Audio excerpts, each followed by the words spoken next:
I was shopping with Carl before Christmas, and we went round sort of Piccadilly and St James's, and there's really beautiful shops around there. And I went in one shop. You had to ring a bell to enter. Yeah. They came down, and it's like a iconoclastic sort of shop, and they found things from churches and nearly all Russian 16th century pieces onwards. This beautiful carvings and paintings and statues, and I went, oh, it's beautiful. And as I was looking round, I heard Carl sidle up to the bloke and go, what's the newest thing you've got here?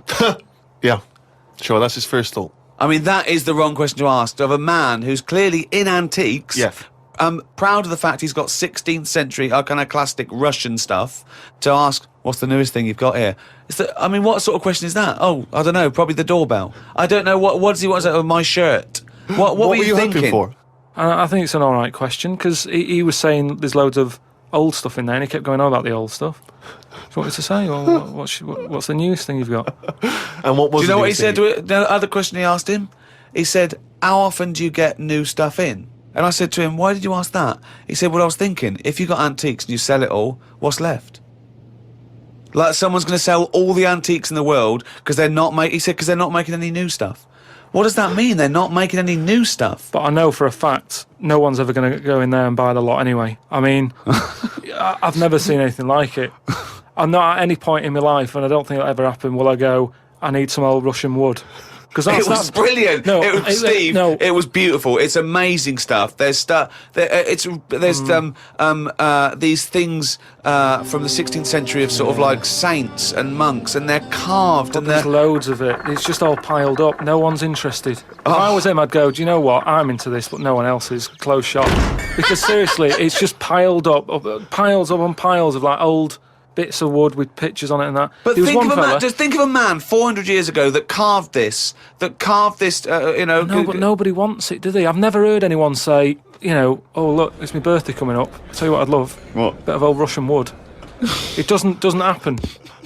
That's what I'm saying. I've never heard anyone saying it. Like, I've never overheard someone saying, you don't know where the Russian shop is, do you?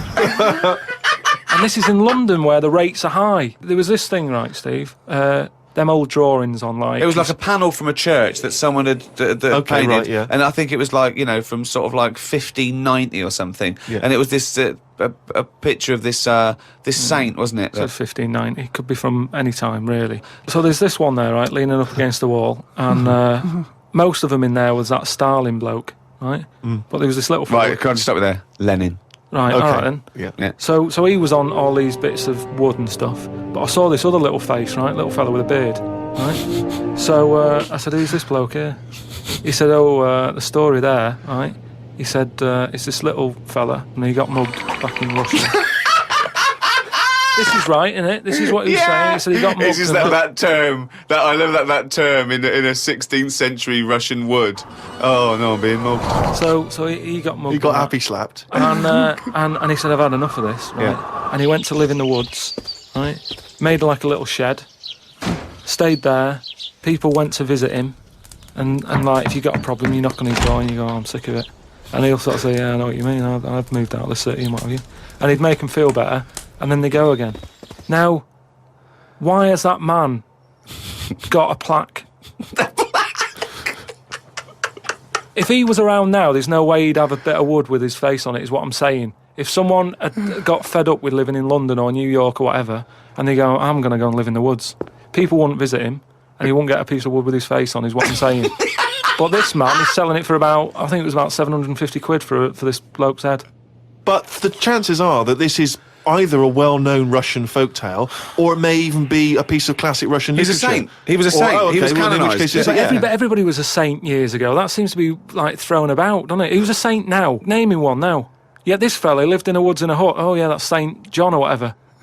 He's not a saint. He's done nothing. If anything, he's sort of said, I can't be bothered with living in a city with everyone else. Everyone else has got to put up with it, but I can't put up with it. I'm going to live in the woods. Well, if you can't put up with it, you're not good enough, are you? You've got no stamina. And yet he gets a plaque, is what I'm saying. It's annoying. Who would you like to see get a plaque in the modern world?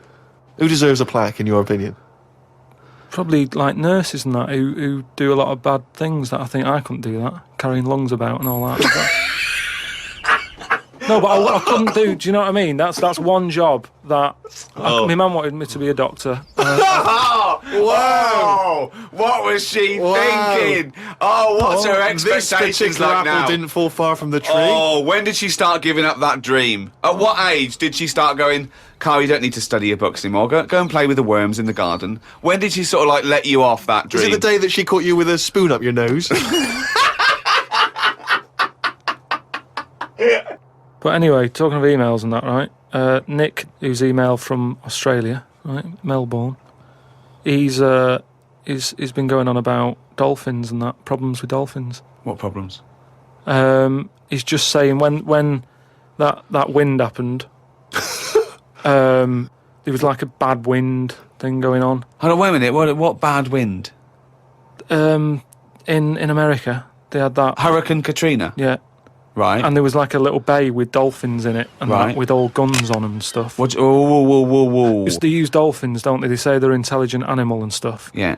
And they've got them all like, they've all had the training. They're all like ready for battle and stuff. Right. Got like rifles on them. What do you mean rifles? They've How got- can they've they got hold a weapons, rifle? How can they hold a rifle? No, it's sort of on a strap and that. What do you mean it's on a strap? I don't know what they kit them out with, but they're just ready for war. Whenever What it are kicks you off. talking about? Listen, though, that isn't the point. Don't worry about it. Oh, we leave But what that I'm one, do saying we? is- That's not the point, so let's leave it. So they're swimming about. and that, Yeah, in this with little bay. rifles and berets. Whatever they've got on. Yeah. right, ready for battle and stuff. Yeah, ready for battle, yeah. The wind comes in. The wind comes in. Hurricane Yeah. Katrina. Makes a wave and that. They get out of the little bay, Yeah. still all kitted out with all the, weapons. You're talking and that. bollocks. Steve, do you want to look at the email? Well, mate? there's no way. There's loads of dolphins now swimming round, kitted out Causing with problems. guns and that, with a strap. How can a dolphin hold a... Whoa. Again, you've been watching Planet of the Apes. Oh, he's trying to talk to us. What's he saying? He's saying, go ahead, punk, make my day. Look, You're I'm just- talking shit. It's just news to say if there's dolphins, if you see a dolphin in that, don't go, oh, it's friendly, because there's some with weapons now.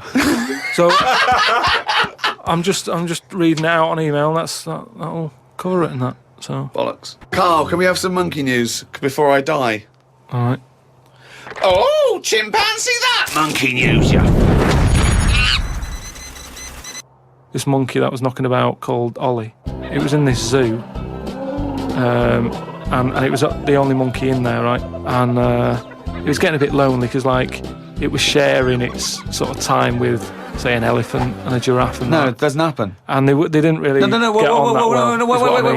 wait. They do No, but not let me put, just tell you. They do let not me put tell you- chimpanzees yeah, but let in me with... tell you. No, well, it's but not true. I know Why they would he look- share his no, time I with an know they elephant don't and a listen. giraffe? Gervais, I know it was some kind of flat share. They put an advert in the student union. Yeah. saying we Yeah, need, but we've I got don't- 2 rooms to let. African mammal wanted, Well, not anyway, specific. but a mammoth and a... What I'm saying is there was other elephants for elephants to knock about with than that. The monkey, it was the only one there. So what happened is the zookeeper Right. felt a bit sorry for him. He started to sort of get pally with him. So at lunchtime, when the zookeeper was sat on the wall having his ham butties or whatever, he'd sort of go, "You all right?"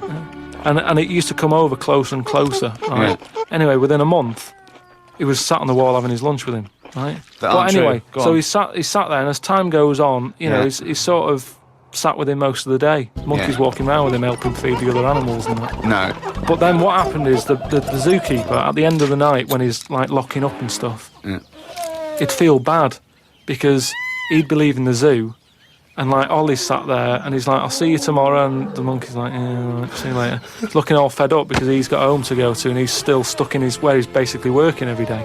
Right, so he's never going home, right? Now he's sleeping at work, the monkey. So anyway, the Yeah. zookeeper goes home, says to his wife, "Look, Ollie's having a bit of a time at the moment." So she said, "Oh yeah, what's going on?"